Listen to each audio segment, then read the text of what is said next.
Hey everybody, welcome to Monday. I'm gonna do something a little different. It's not that I've never done it before, I just haven't done it in a while. I'm gonna make some projections about the state of gaming, kind of a state of the industry and the culture war that's been engulfing us since 2014, based on the outcome of the US election. It's over. We gotta do a runoff in Georgia for the Senate, but for the most part, it's over. Oh my God, thank God.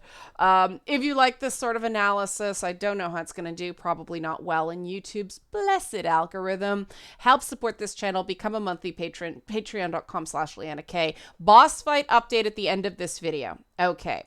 Short version.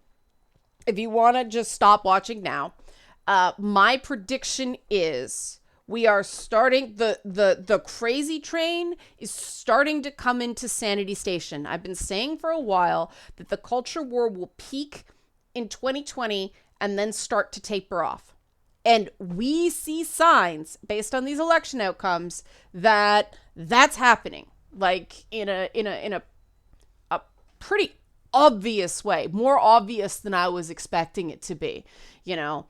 I was not expecting this quickly there to be rumblings within Democratic circles of, we gotta do something about the more, I'm not going to say radical. I'm not going to say extreme, because it's just nonsense, right? There's a big difference between an idea that's too far too fast and an idea that's crazy pants, right?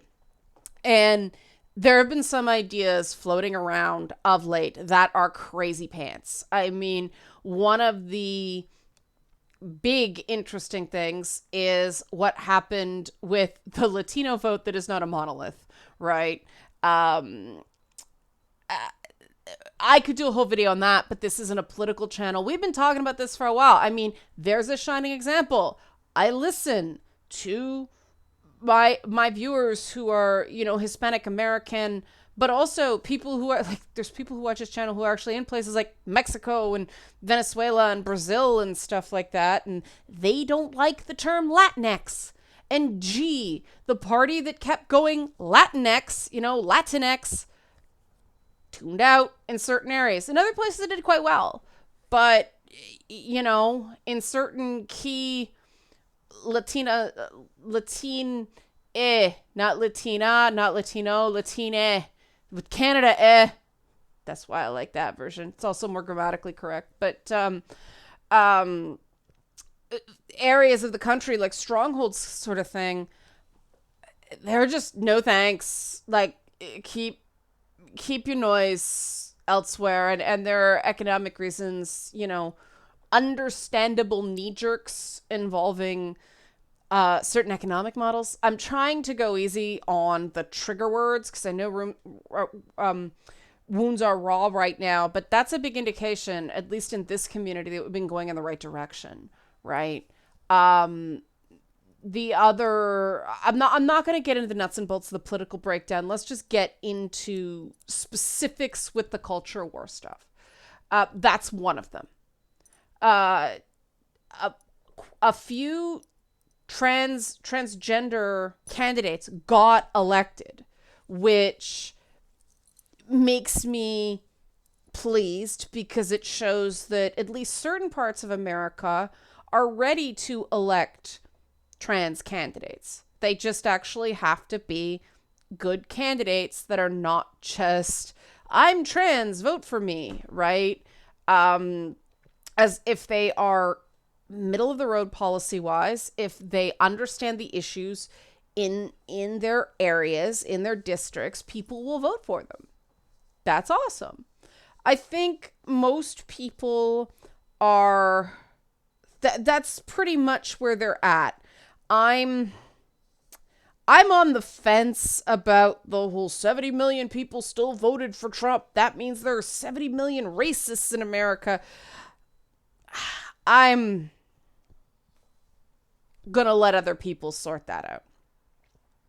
Because what I see on the other side is even more people, 75 million people and counting, voted Trump out of office. Elections are always close in the US, and the fact that